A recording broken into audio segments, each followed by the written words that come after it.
Friends, कैसे हैं आप सब लोग। उम्मीद है कि आप सब खैरियत से होंगे। तो इंग्लिश लिटरेचर के सीरीज में आपको एक दफ़ा फिर से खुशामदीद करते हैं। और आज का जो हमारा सेशन है, इस सेशन में हम डी.एच. लॉरेंस की एक ट्रेजिक नावल जो है, जो उसकी एक सेमी ऑटोबायोग्राफी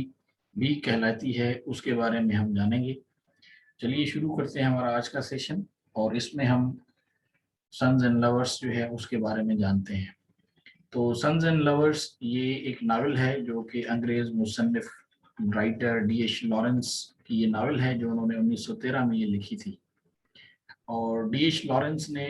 अपनी वालदा की बीमारी के दौर में इस नावल पर जो है वो काम करना शुरू किया था। और अक्सर उन्होंने जो है वो अपनी वालदा की जो बर्बादी है, जो उसकी ज़िंदगी थी, या जो उसके एक एहसास निदामत का जो इजहार है उस खातून का, उसने जो है यहाँ पे इसको हाईलाइट किया है डी.एच. लॉरेंस ने।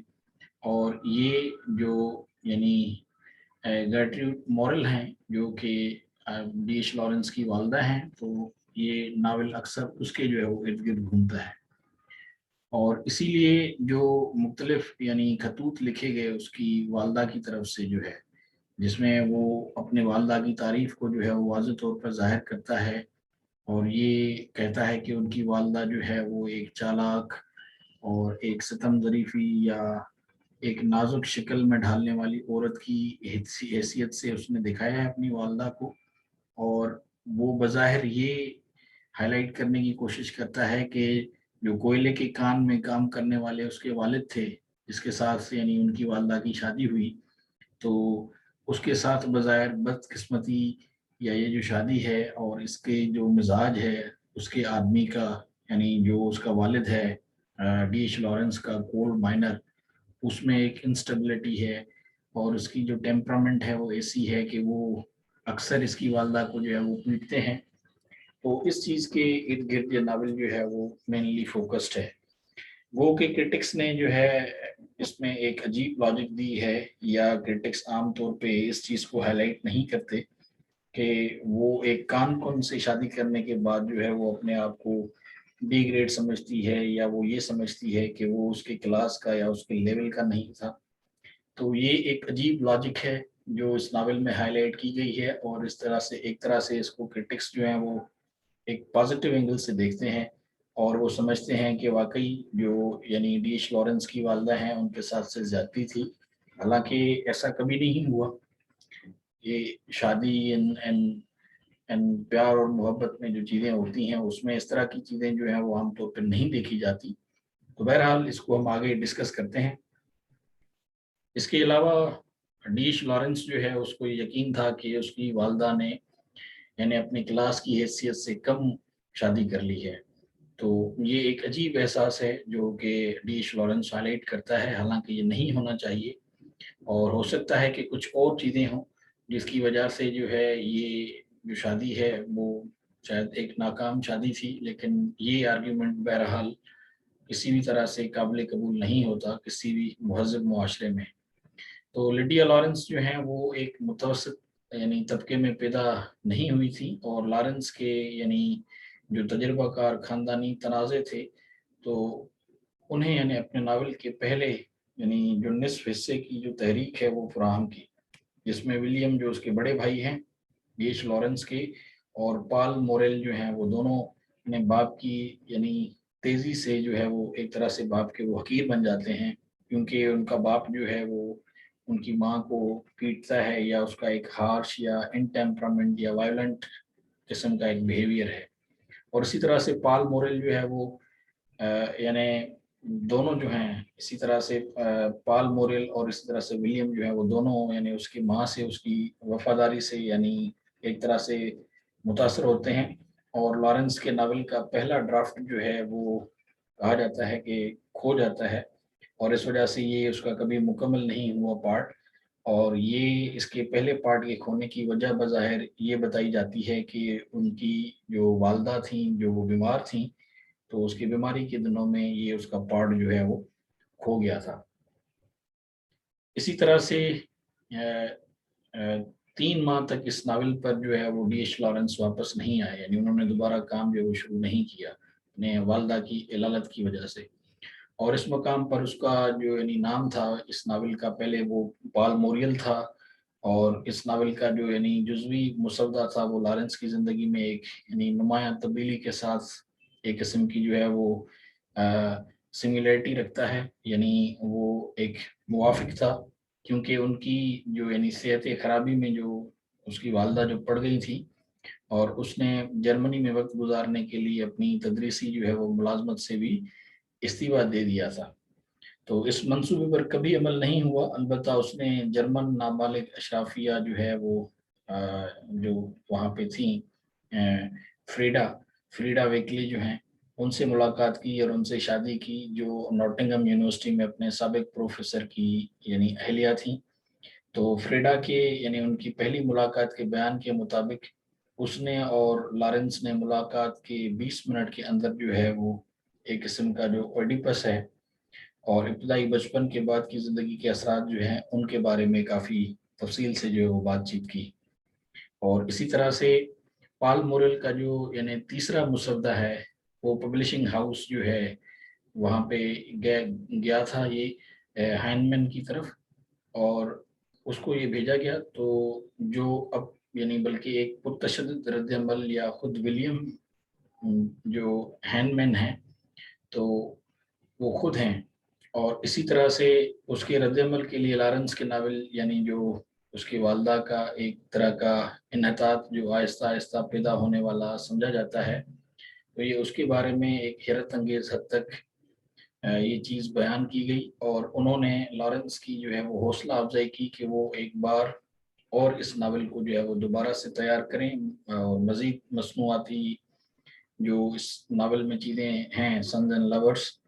اور اس کے عنوان میں رد و بدل کرنے کے علاوہ اس کو یعنی ہینمین کے یعنی جواب نے لارنس کو اپنے ناول اور اس کے موضوعات کا جو ایک طرح کا آرٹ تھا اس کے مربوط کام کے طور پر جو ہے وہ بھرپور یعنی ایک طرح کا دفاع جو ہے اس میں ایک بار پھر متحرک کر دیا، اور اپنی شکل کو درست ثابت کرنے کے لیے لارنس نے جو ہے وہ گارنیٹ کو لکھے گئے خطوط میں وضاحت کی کہ یہ ایک عظیم المیہ اور عظیم کتاب ہے جو انگلینڈ کے ہزاروں جوانوں کے المیہ کی آئینہ دار ہے، جو یعنی جو یوتھ سے انگلینڈ کے اس وقت میں، تو ان کے ساتھ اس طرح کی کافی زیادہ ایشوز تھے، ٹریجک ایشوز، تو اس لحاظ سے ڈی ایچ لارنس کا یہ ماننا تھا کہ یہ ان نوجوانوں کی ایک طرح کی اوقاس ہے۔ اب ہم اس کی پلاٹ سمری جو ہے وہ دیکھ لیتے ہیں، اور اس کا پارٹ 1 جو ہے تو یہ ایک اچھے بوڑھے گھرانے والے خاندان کی بہتر بیٹی جو یعنی ہے گرٹروڈ کوپر، وہ ملتی ہیں کرسمس کے موقع پر، ایک طرح کے یعنی وہاں پہ جو ایک ناچ گانا کا جو ایک ماحول ہوتا ہے اس میں وہ ایک یعنی کان کنی کے جو یعنی مزدور ہیں یا کان کن جو ہیں ان کے ساتھ ان کی ایک طرح کی ملاقات ہوتی ہے جن کا نام جو ہے والٹر موریل ہے، اور اس ملاقات میں ہی جو ہے وہ ان میں ایک طرح کا رومانوی ماحول جو ہے وہ ڈیولپ ہو جاتا ہے، اور اس کی جو ایک طرح کی جو جسمانی خواہش ہوتی ہے یا جو شوق ہوتا ہے اس کی وجہ سے وہ گھومتے ہوئے یعنی رومانوی ماحول میں جو ہے وہ پڑ جاتے ہیں، لیکن والٹر سے اس کی شادی کے فوراً بعد ہی اسے مشکلات کا احساس ہوتا ہے، کیونکہ والٹر جو ہے وہ کرائے کے مکان میں رہتا ہے اور وہ اپنی معمولی یعنی تنخواہ سے جو ہے وہ گزارا کرتا ہے، تو اس لیے ان میں جو یعنی جو گرٹروڈ کوپرڈ جو ہیں تو اس کا گزارا ان سے جو اس طرح کی معمولی تنخواہ سے جو ہے وہ ممکن نہیں دکھائی دیتا، اور اس لیے اس جوڑے میں جو ہے وہ یعنی لڑائی اکثر جو ہے وہ ناول میں ہم دیکھتے ہیں کہ ہوتی رہی ہے، اور یہ ایک دوسرے سے الگ ہو جاتے ہیں، اور والٹر ہر دن جو ہے وہ کام کے بعد یعنی وہ ایک طرح کا جو ان کا پب ہوتا ہے اس میں جو ہے وہ پیچھے جو ہے وہ ہٹ جاتے ہیں، اور آہستہ آہستہ مسز موریل کے جو ہے وہ پیار جو ہے وہ اپنے بیٹوں کی طرف جو ہے وہ بڑھنے لگتا ہے، اور وہ سب سے بڑے بیٹے جو ہیں وہ ولیم سے جو ہے وہ یعنی پیار کر بیٹھتی ہیں، اور اس کی وجہ سے اس ناول پہ جو ہے وہ ایک طرح کی پابندی بھی جو ہے وہ لگتی ہے، کیونکہ اس میں مدر اینڈ جو سنز ہیں ان کے بیچ میں ایک رومانس اور ایک افیئر جو ہے وہ دکھائی دیتا ہے، جو کہ یعنی بالکل ہی ایک عجیب سی یا غیر معمولی سی بات ہے جو اس ناول میں ہائی لائٹ کی گئی ہے۔ بہرحال तो लड़का होने के नाते विलियम जो है वो अपनी माँ से इतना मुंसलिक है कि वो उसके बगैर, यानी उस किसी भी अगर वो मेले में जाते हैं किसी फेयर में, तो वो उसमें से यानी लुत्फानंदोज नहीं हो पाते। और जैसे जैसे वो बड़ा हो जाता है, वो कभी कभी अपने यानी वालिद के साथ होने वाले तशद्दुद जो यानी होता है उसके खिलाफ उसका वो दिफा करता है, और बिल आखिर वो लंदन चला जाता है नौकरी के लिए, और उनके नॉटिंघम शहर को जो है वो छोड़ देता है। और ये यहाँ पे लंदन में जो है वो एक मुतवसत तबके में शामिल हो जाता है, और वो यानी कोशिश करता है कि उसकी किसी तरह से जो है वो किसी लड़की से बन जाए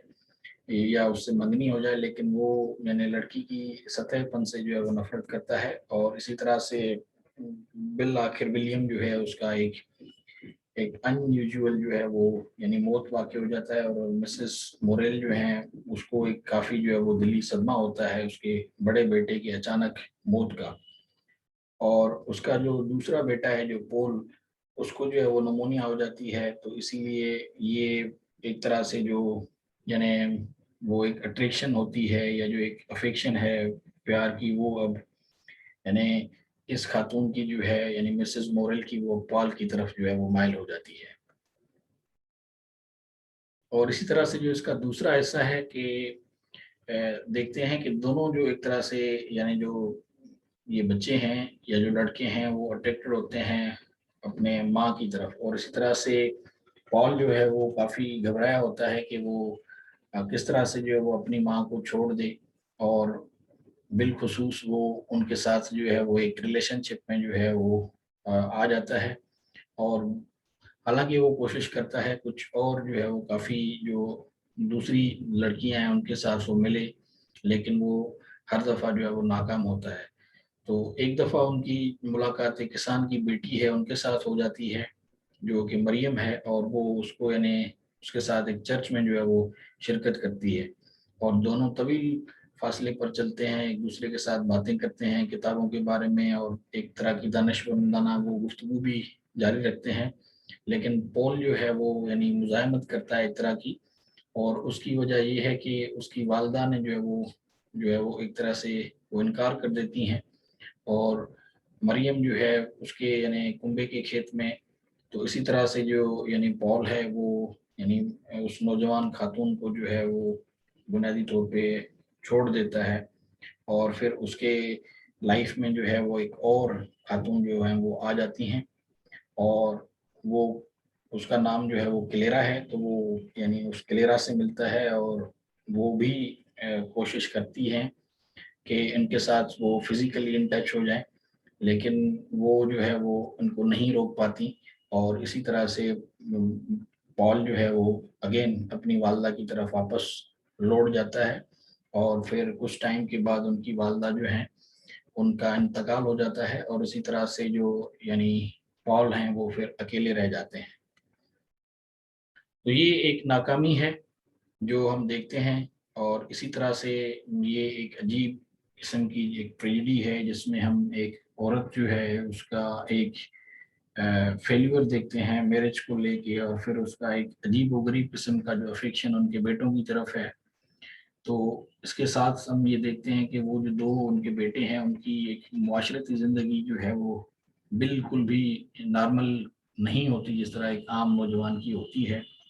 और ये बड़ा ही